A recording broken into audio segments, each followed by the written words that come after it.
Olá, tudo bem com você? Tudo bem com a sua casa, com a sua família? Eu espero em Deus que sim, de verdade, de todo o meu coração. Gente, nesse novo episódio, eu gostei dessa palavra episódio. Nesse novo episódio de hoje, nós vamos falar sobre uma nobre desconhecida, mais uma. Eu gosto de pessoas desconhecidas assim da Bíblia. E não que eu não goste dos conhecidos, claro. Mas eu já escutei algumas mensagens sobre essa querida irmã, já ouvi podcasts sobre a história dela, bem esmiuçado, bem detalhado. Mas a Bíblia, como eu tenho dito para vocês, é esse livro que você pode cavar, e pode cavar profundo, porque você vai descobrir coisas lindas. E nesse tempo que eu estava fazendo esses esboços e me preparando, porque o meu editor é muito exigente, meu editor Arthur Rodrigues é muito exigente. Então, antes de eu sentar aqui, já está tudo escrito aqui no meu caderninho, já tem todas as anotações para vários vídeos. Mas, enfim, detalhes à parte. A personagem que eu quero compartilhar com vocês hoje é uma mulher que ela me ganhou desde a primeira vez, desde o primeiro momento que eu ouvi sobre a história dela, porque a história dela está entrelaçada com a história de uma outra mulher relevante, conhecida, que todo mundo fala, e tem congresso com o nome dela, e tem culto de mulheres com o nome dela. Quem é ela? Jael. E quem é essa pessoa chique, conhecida, que a história está entrelaçada com a história de Jael? Débora. A gente precisa passar por Débora para chegar até Jael, porque a história delas está entrelaçada. Mas não que uma seja mais importante do que a outra, né? Não é nesse fato, é só porque a gente precisa realmente entender. Então vamos lá comigo. A história dessas duas mulheres está em Juízes 4 e 5. Juízes, o livro de Juízes, que de verdade é um livro desafiador. Não sei se você já leu Juízes, quero te convidar, viu? Mergulhe. Juízes é um livro desafiador. Então, a história dessas mulheres está especificamente nos dois capítulos, 4 e 5 de Juízes. Então, a história se desenrola com Débora, uma juíza, profetisa, esposa de Lapidote, onde a gente já ouviu muita gente pregando e tem uma história maravilhosa, incrível, e ela está sentada como juíza, recebendo o povo debaixo da tamareira de Débora, onde ela aconselha o povo, onde ela diz para o povo o que tem que se fazer, o que não tem que se fazer, se compra, se vende, se faz, se isso, se aquilo. Então, Débora, essa mulher relevante, essa mulher extraordinária, e está tudo bem. E aí, a Bíblia diz que Deus dá uma direção para Débora, de que o povo podia lutar contra o inimigo, que ia vencer. E aí, o Senhor fala para ela, chame Baraque e diga a Baraque que vá, que ele vai vencer. Eu vou dar a vitória para ele. Quando Débora faz a proposta para Baraque, ele diz, não, eu só vou se você for.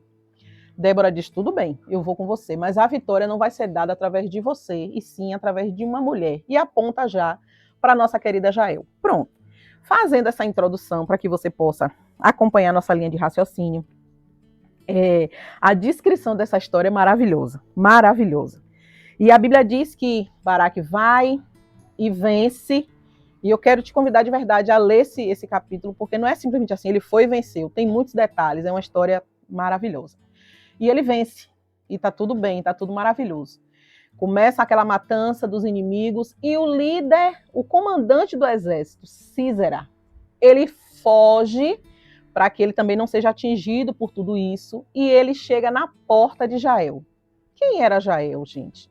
Uma simples dona de casa. Jael, a Bíblia diz, esposa de Heber.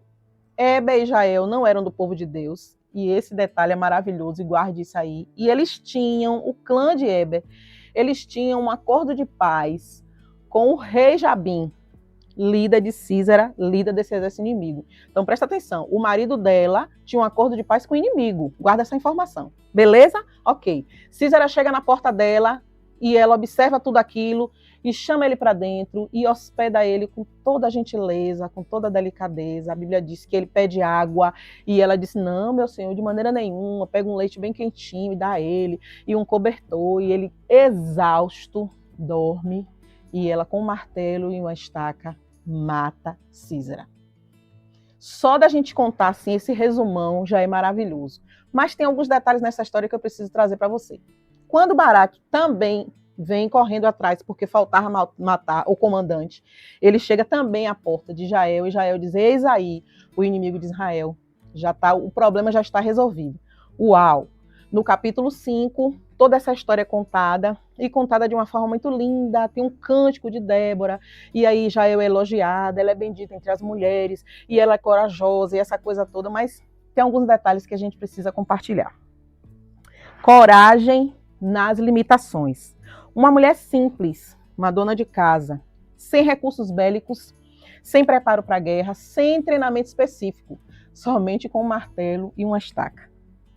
O uso dos recursos cotidianos, a estaca e o martelo, suas ferramentas do dia a dia. Ela tinha à disposição a estaca e o martelo, e tinha habilidade com isso porque eles eram nômades, né? Um povo que armava e desarmava a tenda. E não existia essa coisa assim, a mulher delicada não carrega peso, não, irmãs. Vamos conversar um pouquinho com as mulheres do Antigo Testamento, porque, pense nas mulheres fortes. Então, elas tinham habilidade com toda essa questão de armar, desarmar a tenda. Então, martelo e estaca era como se fosse para a gente faca de cozinha, panela de pressão, mais ou menos isso aí. Posicionamento e ousadia. Seu marido tinha um acordo de paz com o rei Jabim, líder de Sísera. Mas Jael escolheu se posicionar ao lado do povo de Deus, arriscando sua própria vida para eliminar a ameaça. Gente, isso aqui é muito sério.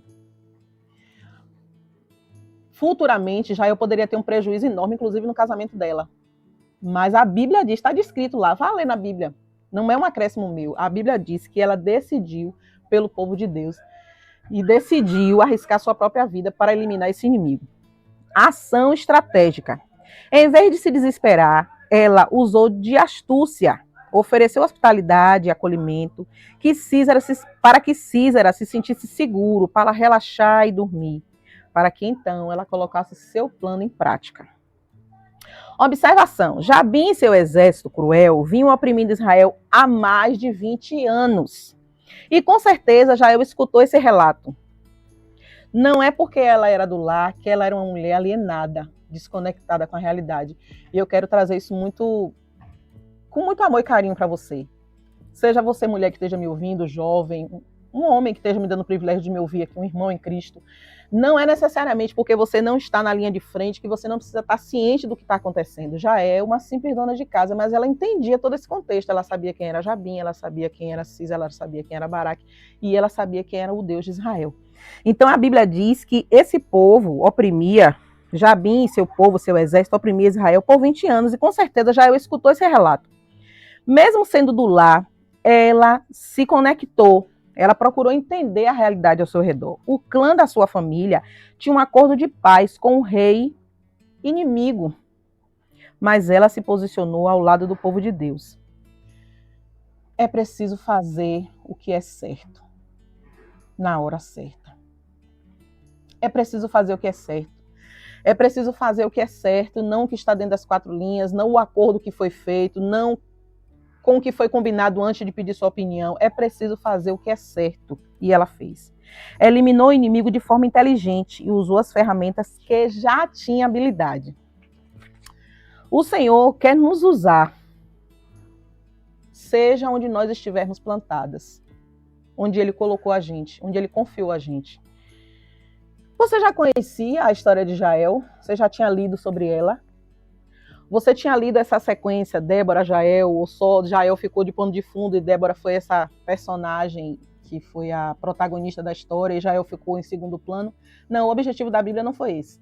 O objetivo da Bíblia é justamente contar pra gente, compartilhar de alguém que se posicionou. Que lições a gente pode tirar com Jael e a sua história?